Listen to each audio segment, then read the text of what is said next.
feeling this might be the shortest preview ever. What's going on, everybody? It's your buddy, it's Spaz Phoenix, the YWC Reality Check, and we are in Royal Rumble season, baby!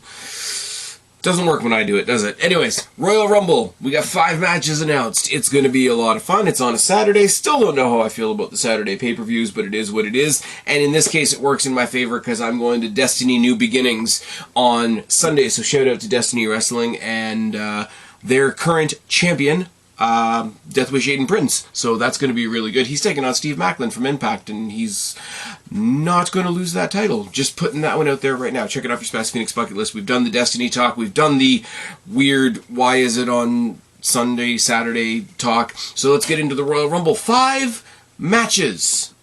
5 matches. And we're going to start with the big one. The big...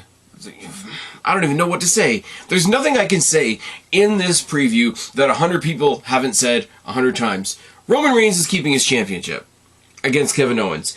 Now, the bigger thing is where do we go from there? And what happens from there? And what happens with Sami Zayn? I got other thoughts with Sami Zayn as it comes to the Rumble, but we're going to talk about that later. The fan-fucking-tastic segment that they did on Monday Night Raw, the tribal trial of Sami Zayn, Jey Uso saving Sami from Solo Sikoa and the Samoan Spike. If you haven't seen it, go back. I did a special one-off because there's not going to be an episode of WWE this week. So I did do a special one-off episode just about Raw 30. It's becoming cliche at this point, but I love that show because it pissed off all the right people. Yes, the legends that you hate came back because they contributed to the 30 years of the 30-year anniversary of Monday Night Raw. But the best thing, realistically, my sarcasm aside, the best thing was the tribal trial of Sami Zayn. And it almost feels, recording this on Thursday night for release Friday morning, it almost feels like we just need to get SmackDown out of the way. On SmackDown, it's going to be Kevin Owens versus Solo Sikoa. I'm sure it'll be great. I'm sure it won't have a finish, etc. But they, Sami Zayn got a stay of execution, if we want to keep using the trial metaphors.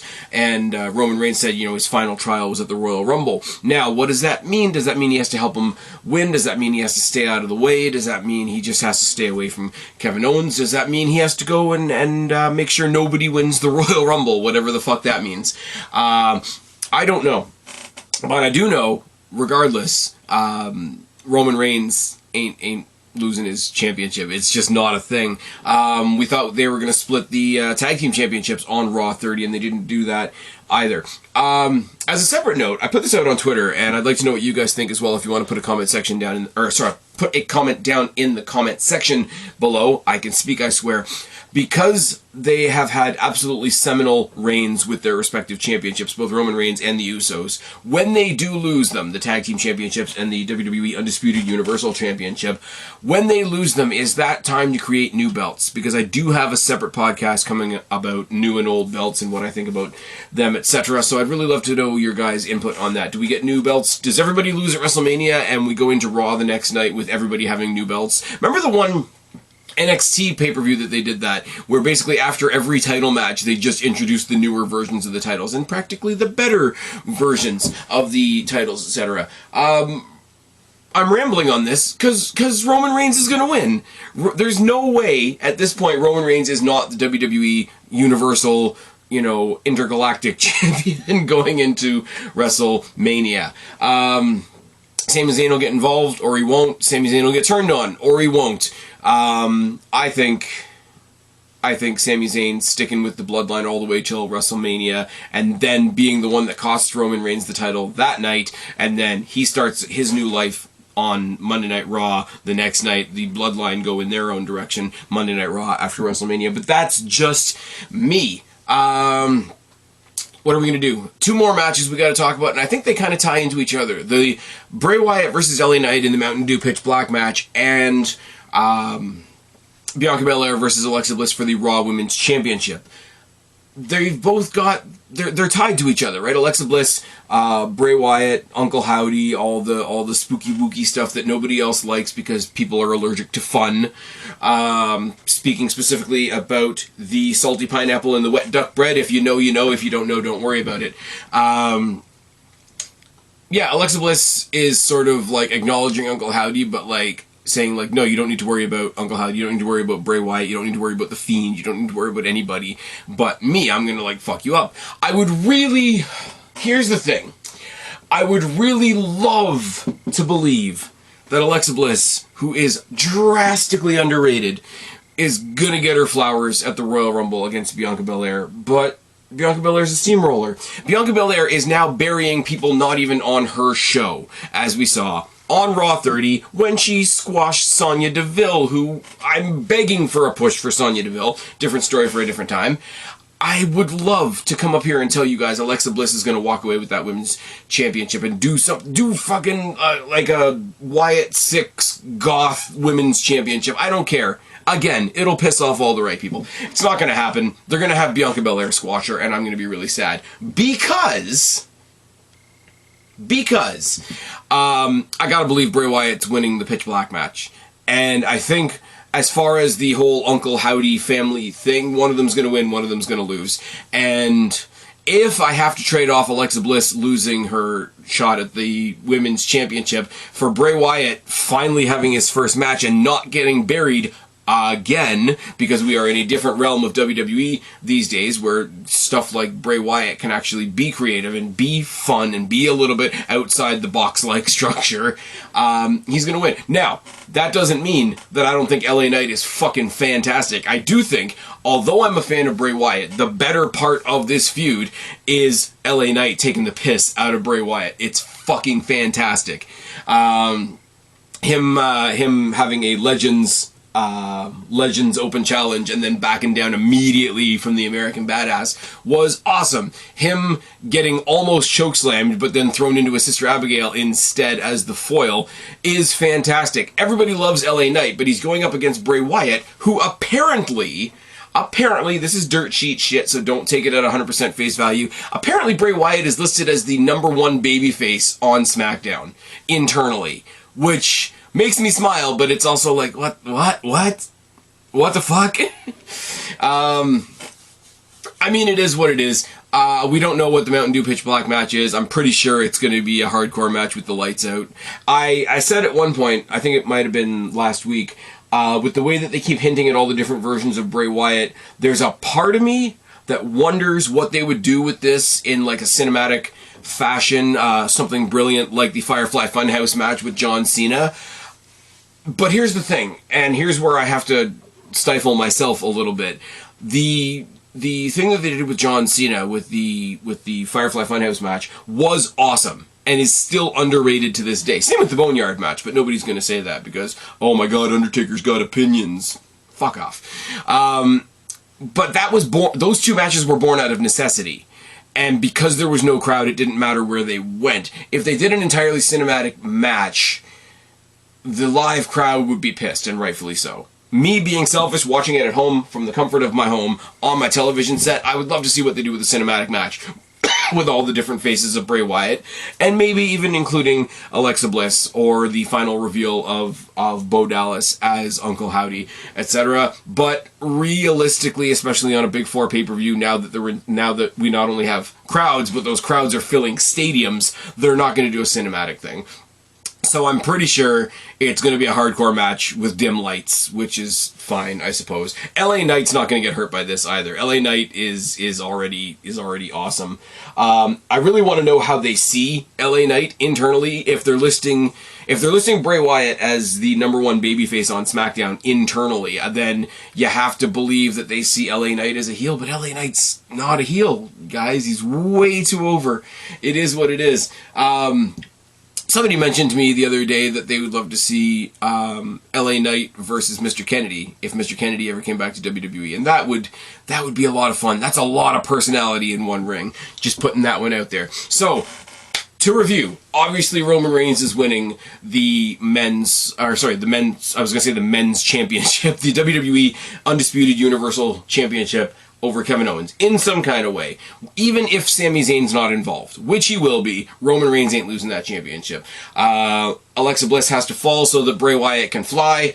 Alexa Bliss is going to be, maybe she loses and it drives her back towards the Wyatt family, and I use that term loosely, and she assists with the LA Knight loss. I don't know.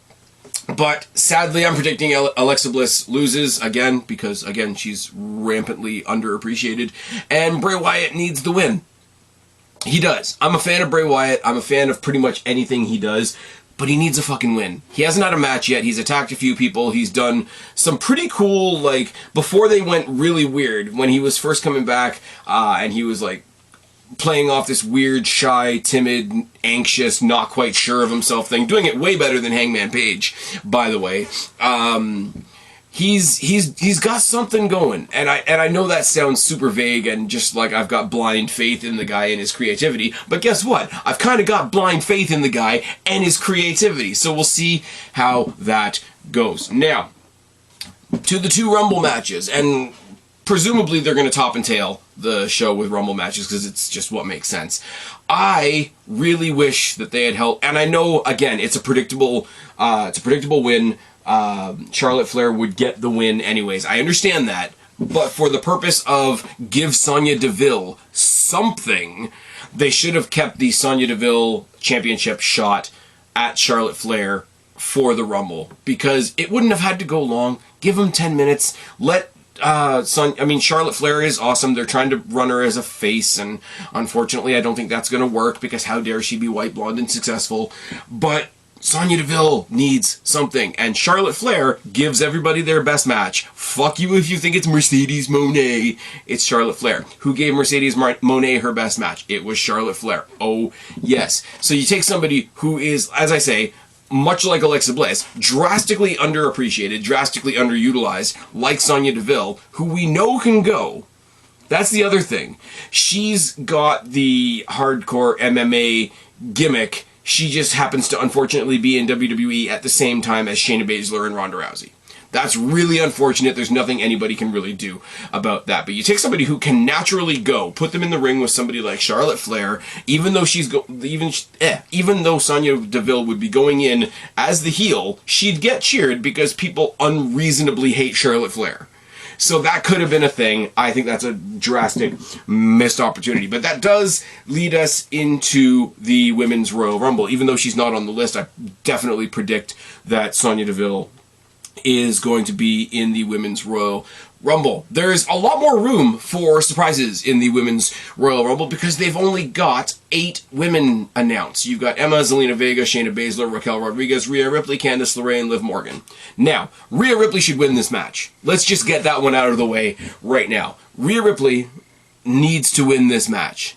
Not only like she needs it, but wrestling fans, if you have a brain in your head, I'm sorry to be this blunt, wrestling fans need WWE to book Rhea Ripley as the winner.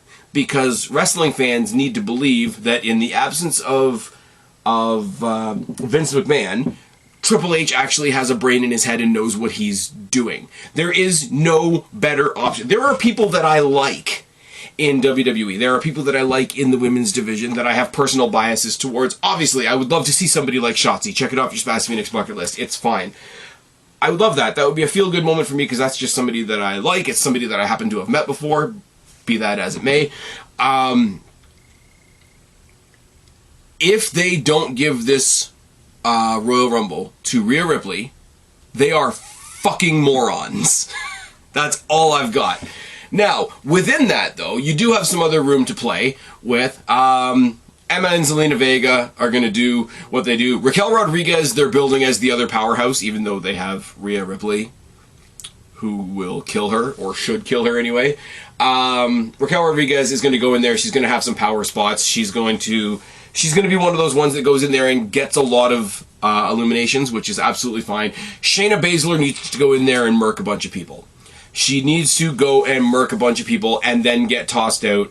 She needs to go out and do something really, really effective and then not be paying attention for a half second and get eliminated in a way that she should have seen coming. Because here's why that works. Because they haven't announced Ronda Rousey yet. Ronda Rousey's kind of fucked off for a bit since the Charlotte thing. if you have Ronda Rousey come back and say, "Hey, look, I told you, you need to keep your head on a swivel. You need to stick with me. I could have helped you avoid that." And makes fun of her for how she was eliminated.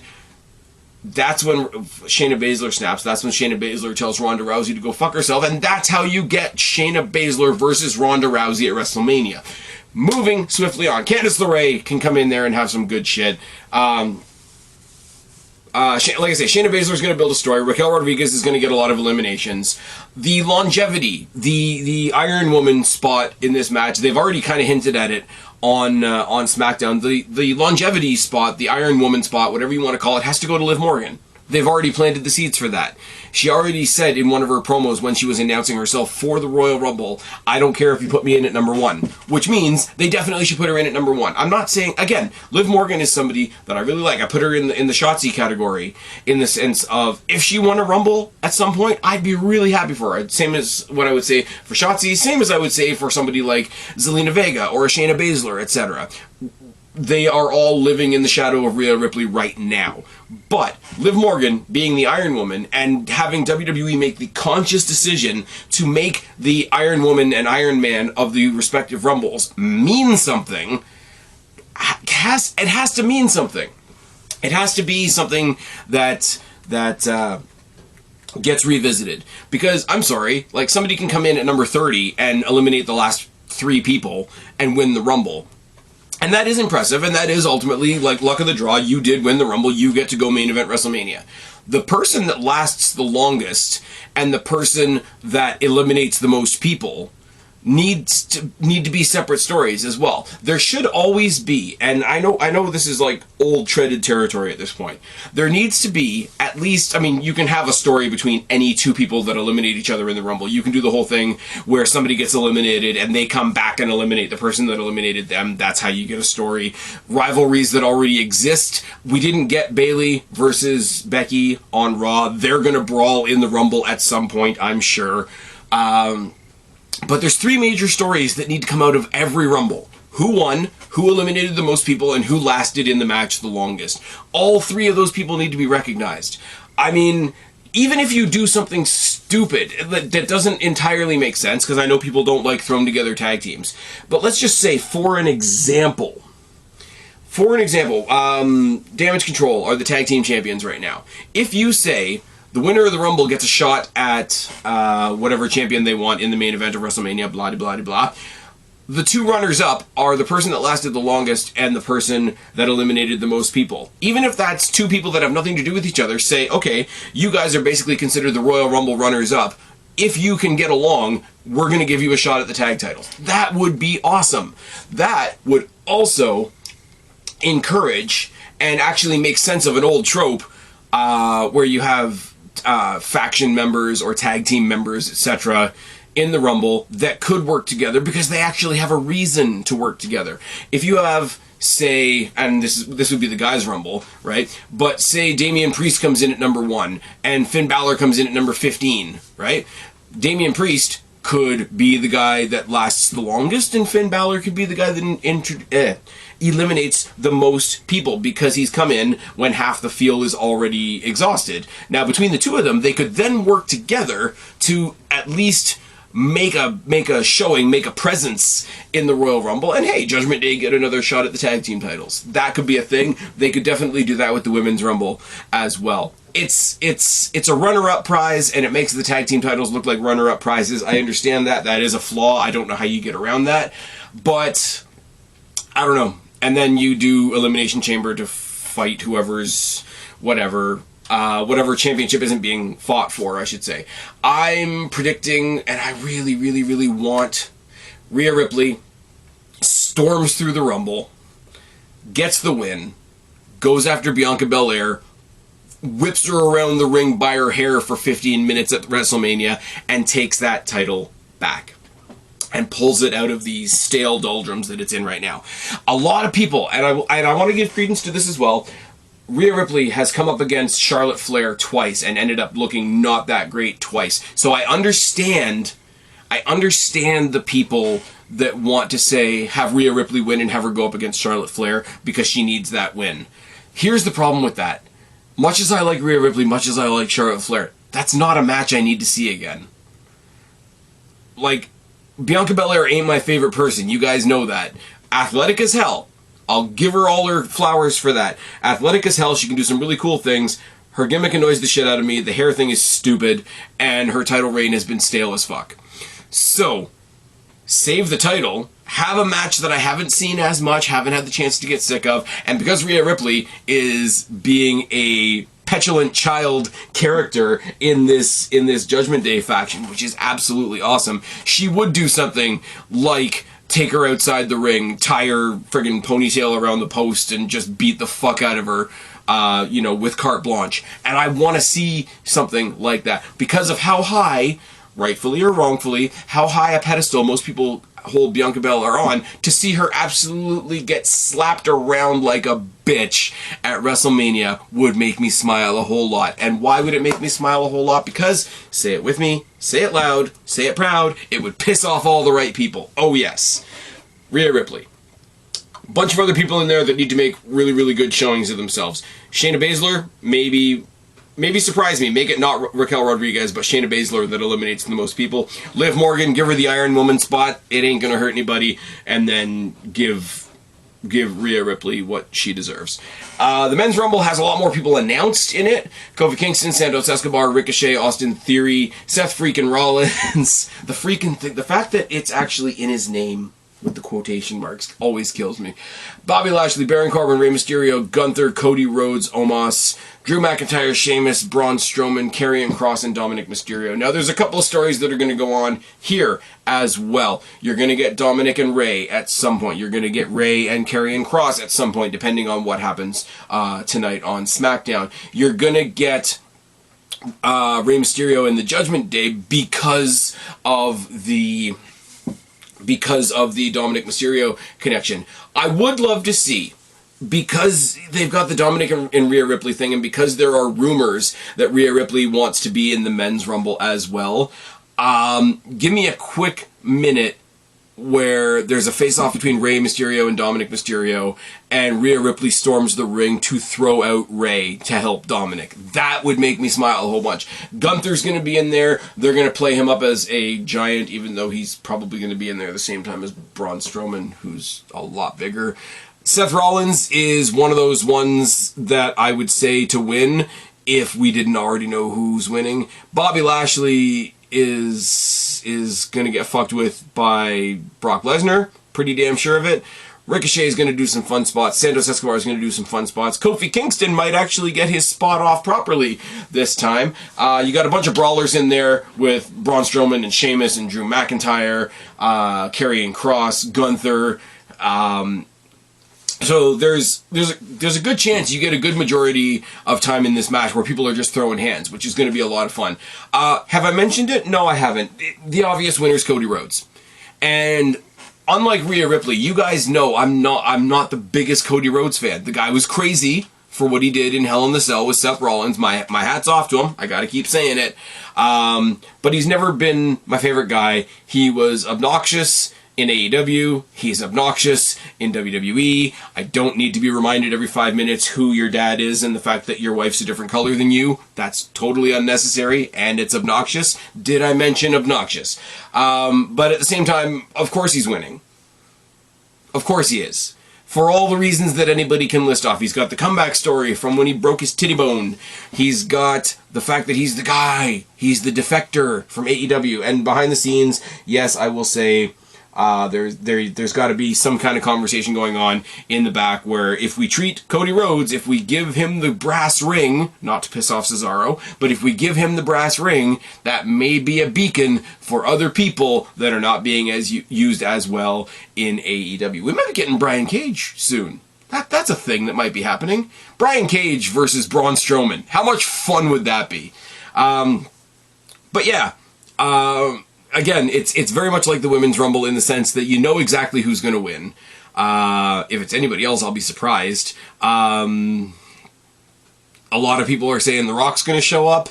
My opinion keeps going back and forth on that because If The Rock's in it, he's winning it. And if we get Rock versus Roman at WrestleMania, I'll be hyped for that. But everybody else that wants to see Cody or somebody else is going to be pissed off. And it will be one of those times where I can't even really sink my teeth in and be like, oh, it pisses off all the right people. Because as much as I would mark out for another Rock match, I do get their point. Selfishly, I would love CM Punk to show up. He's not going to show up, but I have to say it. Like, AEW fucked him in the ass, no lube. And if his ultimate middle finger to them is to show up in the Rumble unannounced and be like, yeah, WWE was bad, but you guys were worse. Oh, fuck. That would be the most delicious story of 2023, and we'd only be a month into the year. Here's the thing where a lot of people think there's going to be a sticking point. Cody Rhodes is going to win because Cody Rhodes going up against Roman Reigns at WrestleMania. All the weird tribal wrestling fans that are going to say, oh, look at that, it's kind of like AEW versus WWE, except it's not. It's the creator of the show that you guys like who realized that the other show was better and came home again.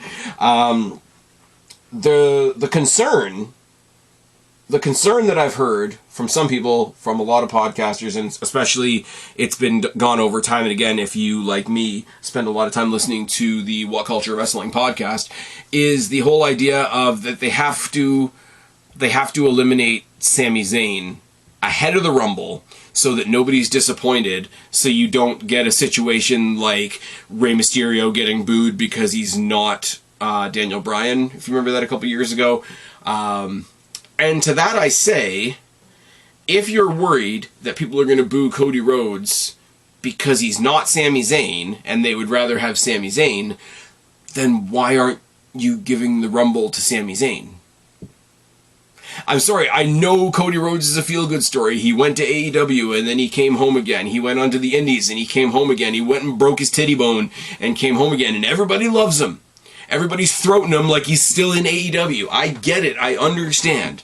And I understand the external ramifications of treating Cody Rhodes really, really well. But if you want to go from a storyline point of view, the most satisfying storyline endgame is a Sami Zayn victory. So the fact that you are trying to work ways around, people are saying that Sami Zayn needs to fuck up and the Bloodline need to completely take him out, have him stretchered out in an ambulance before the Rumble so that fans know that he's not in the Rumble, so that then they're free to cheer Cody Rhodes instead. If you have to protect Cody Rhodes' win from getting booed because you know people would rather have Sami Zayn, then why don't you just advocate for Sami Zayn? As opposed to, like, here's what people want, how do we make them want something else instead? No, just give them what they want. The story cries out for Sami Zayn to win. It absolutely cries out for Sami Zayn to win. But it's not going to happen. Sami Zayn suffering does more for the story than Sami Zayn succeeding, unfortunately. I will acknowledge that. Pun not intended. The Bloodline, regardless of which way it goes, regardless of who wins the Rumble, regardless of what they do to Sami Zayn, right now, tomorrow, the next day, Saturday, after the Rumble, after Elimination Chamber, going into WrestleMania, the Bloodline stuff is going to be the biggest thing in wrestling. At least in WWE. I know I can't say wrestling because people get weird, but it's at the very least the biggest and best thing going on in WWE right now. I will say Judgment Day, because Judgment Day are a fucking blast, but even I will say that the Bloodline is a little bit bigger than the Judgment Day. I really wish the Judgment Day had picked up the Raw Tag Team titles and put them on purple straps, but that's neither here nor there. They were also sacrificed to the Bloodline story, so yes, the Bloodline clearly wins. The most predictable Rumble ever, but everything I'm predicting is also really good. Cody Rhodes, Bianca Belair, Bray Wyatt, Rhea Ripley, Roman Reigns. There's my predictions. Nice, short, and sweet. I still managed to stretch this out into just about an hour of me, a half hour of me rambling when I thought it was going to be like 10 minutes. So it's not quite the shortest pod I've ever done. Shortest pod I've ever done will be the pod immediately previous to this. I'm doing another Flicks Fix. I did a trailer reaction for the movie 65. Go check that out. It should be on your feed right before this one.